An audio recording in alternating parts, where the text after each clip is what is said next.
Hello, in this video I'm going to be talking about um, just accepting that I'm wired differently. And I've, if you've come across my other videos, you should know I've gotten a diagnosis of Aspergers, or as it's known more recently as high functioning autism or ASD. Well, there's been so many name changes recently anyway, but that doesn't matter. Um, so yeah, just going to talk about just accepting that I'm different, how I'm different. Like I'm no psychologist, so personally I don't really understand how my Asperger's affects me. To be honest with you, I might have an idea of how it affects me. Like I have a level of social anxiety. I've definitely struggled with that throughout my whole life. Decision making, possibly. I can make clumsy decisions. I might have. I feel like I've got certain traits of ADHD, so I think I could possibly have both, but I've not been diagnosed with that. But I don't know. I think I'm no expert, but I think there's traits of ADHD and Asperger's, but I'm no expert. Being switched off, not being motivated, stuff like that. But yeah, just I've found it throughout my whole life since knowing about my Asperger's diagnosis. Because I was diagnosed pretty young. I was diagnosed at the age of 6, but I probably didn't really find out till I was around 8 or 9. I think I knew there was something different about me, but I didn't really know what. Because I feel like I was treated a little bit differently when I was at primary school, and the support got a bit more, don't know how to put it, a bit more strict when I moved up the years. So I definitely knew there was something wrong with me, but I just didn't really know what.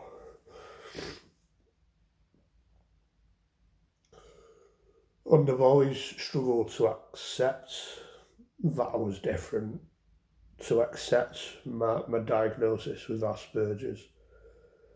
Because back then it was like the early 2000s, and when you go to a mainstream school, it's embarrassing. You stand out of the crowd.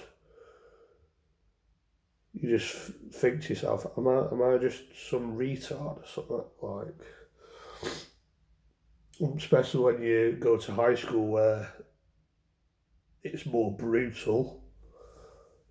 It's bullying starts to happen. You're around more brutal kids and kids who are older. Then that's when I really started to mask my Asperger's, trying to hide that I'm different.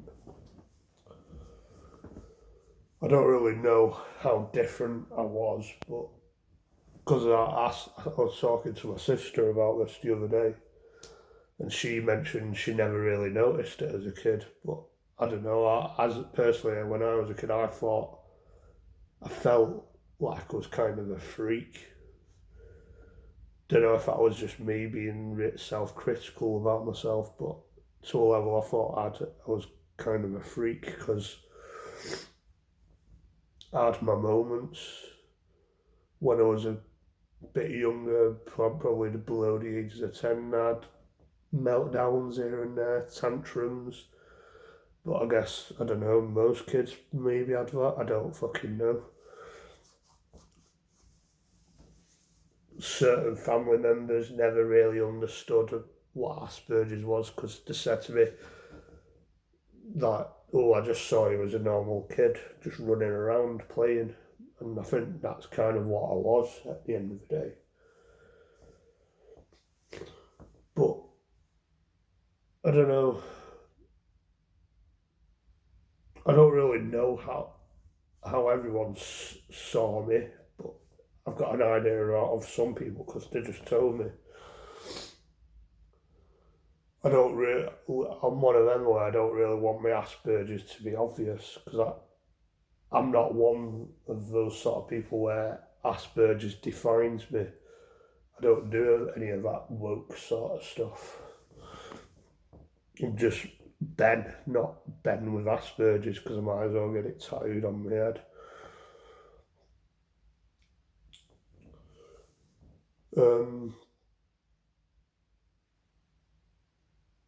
So yeah,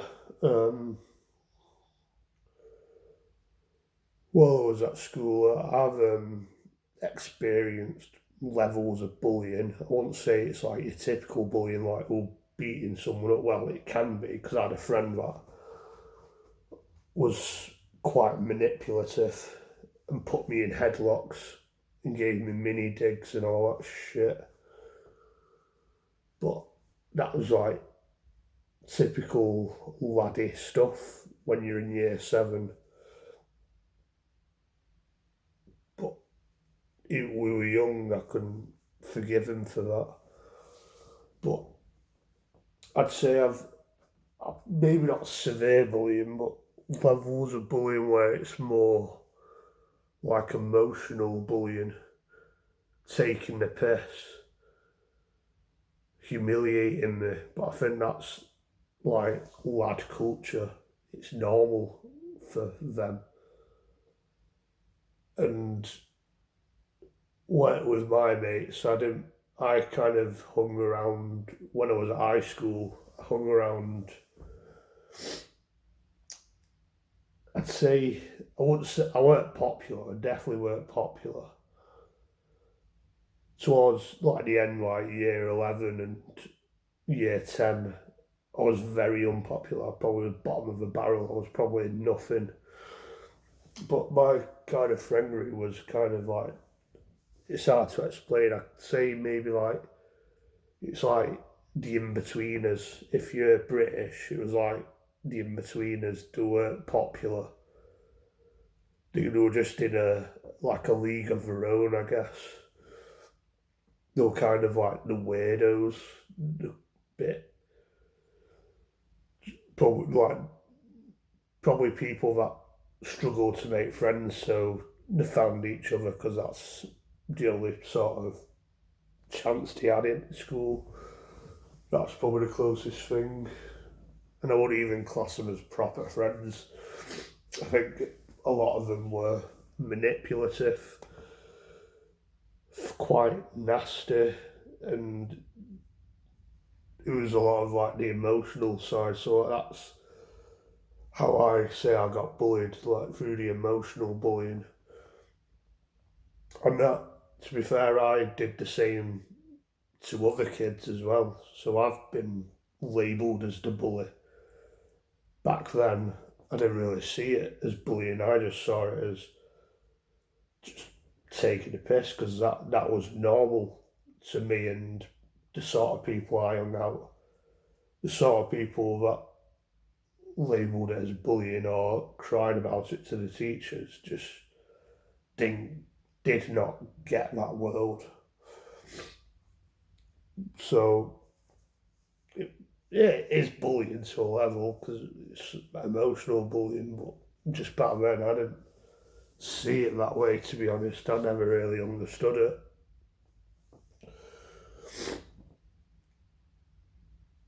That was just normal to me. Um, yeah, but I think another thing that like really caused the bullying for me being bullied, is that I started making YouTube videos, and it was around the time where YouTube was quite new. It was in its infancy, so it was getting a bit quite giddy with it. I was getting quite excited about it. So I thought, I had a mate that I thought, oh, I'll do YouTube videos. And I was kind of a person that pulled the strings because I was more passionate about it. I wanted to do it more. And I don't think he really wanted to do it as much, but I kind of like taught him into it a bit. We wanted to do like Jackass rip-offs because I was really big into Jackass back then.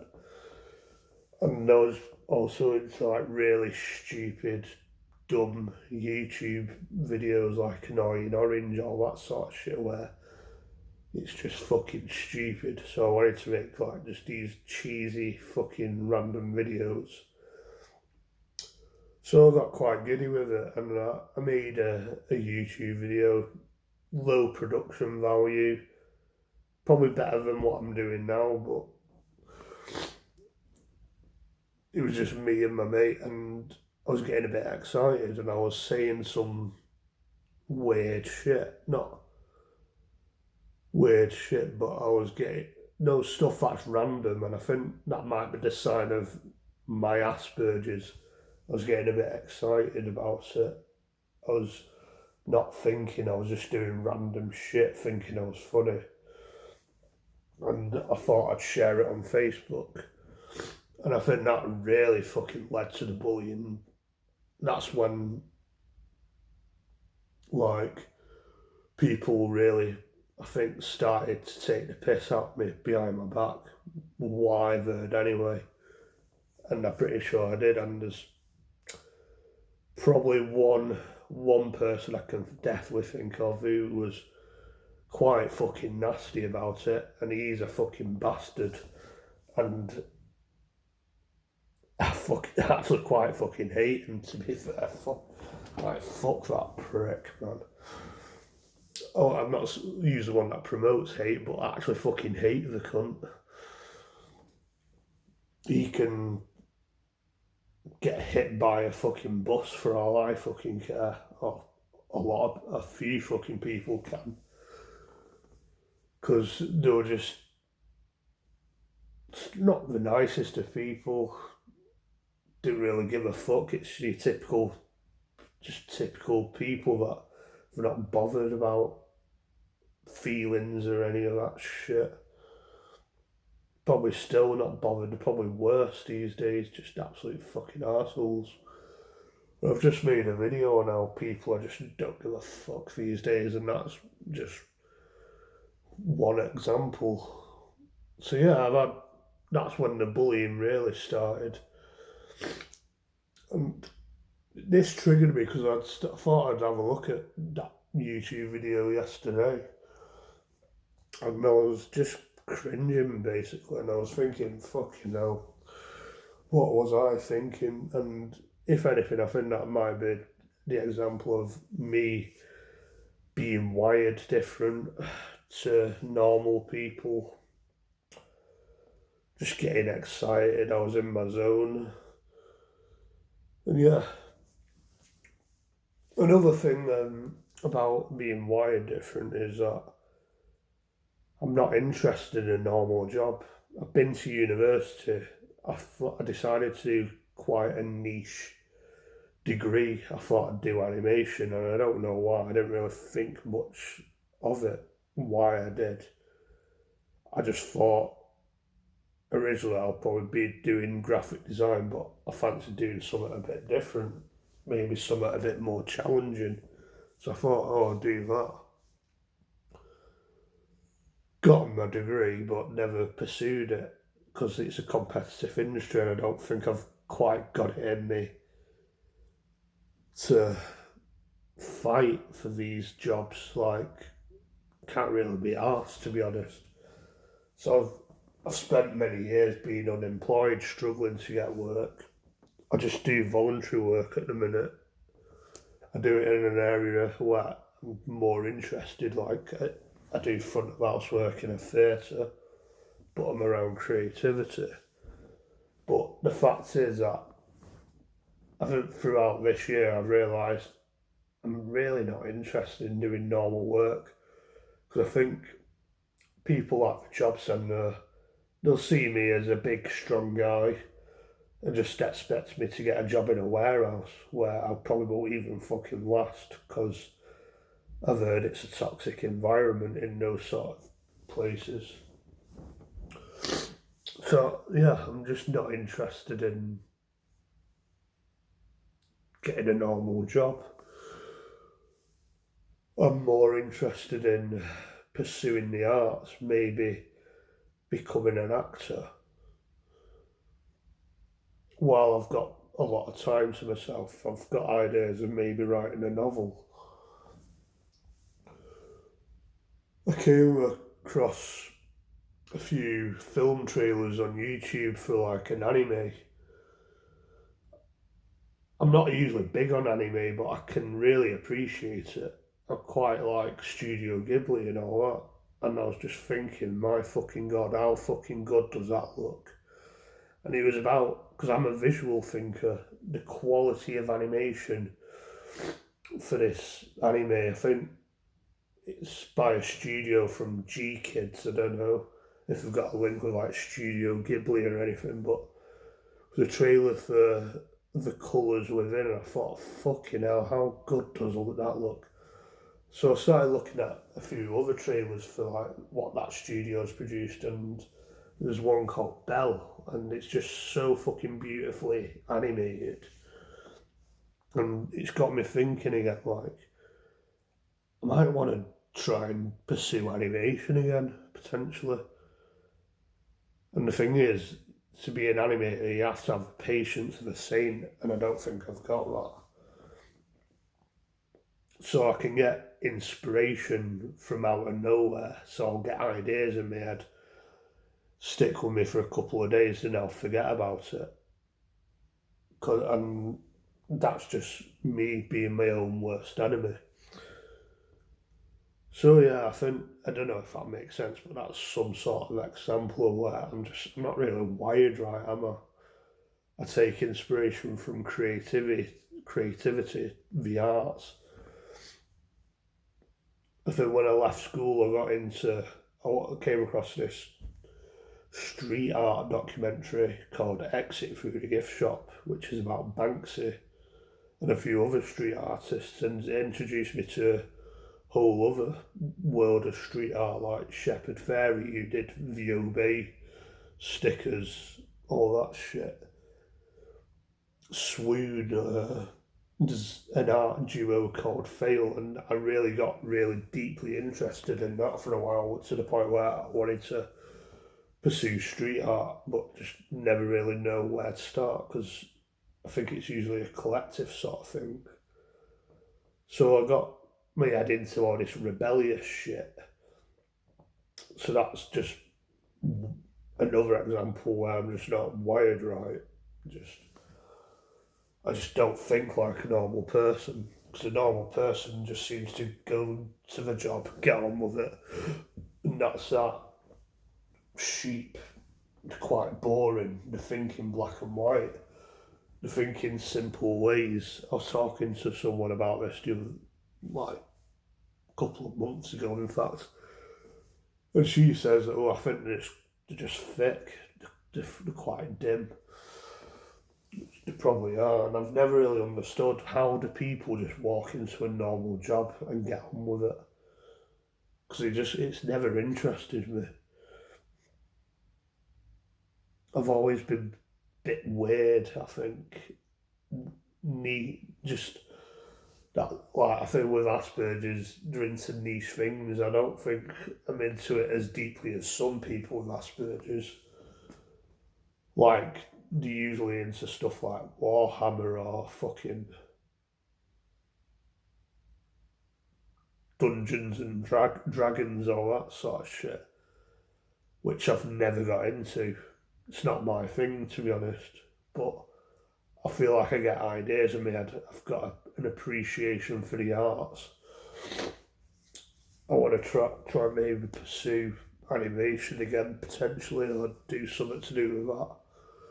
But I think if I had a dream job at the minute, I quite fancy being an actor. And I think one other place I'd quite fancy doing is being a voice actor, doing voice acting for like English dubbed versions of anime, I guess. Like Studio Ghibli films. I'd fucking love to do that. I'd fucking die to do that. And I think I won't be quite that bad at it either.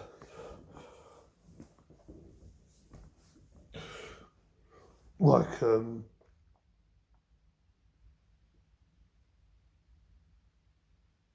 I think I'm not a confident actor, but I think if with some training I could be quite good at it.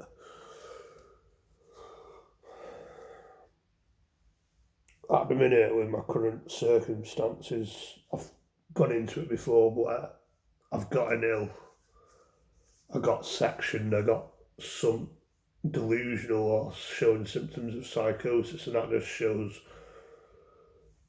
people that I'm not really wired right. I think in a different way, and I'm in supported living at the minute.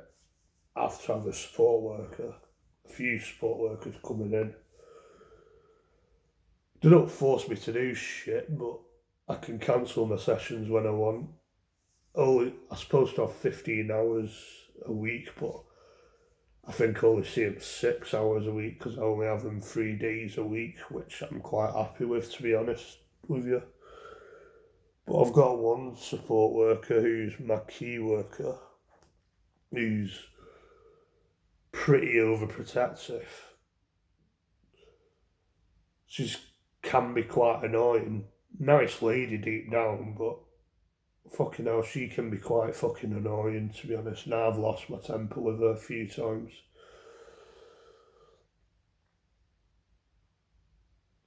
But she's been talking to me about, because she's definitely wired differently. I'd say she's quite, to put it bluntly, she's pretty fucked in the head herself, to be honest. I'm not going to lie. She's probably on the spectrum of something, or got ADHD, some shit like that herself. But she was telling me about, oh, why don't you embrace being different? And I just thought, nah, fuck off.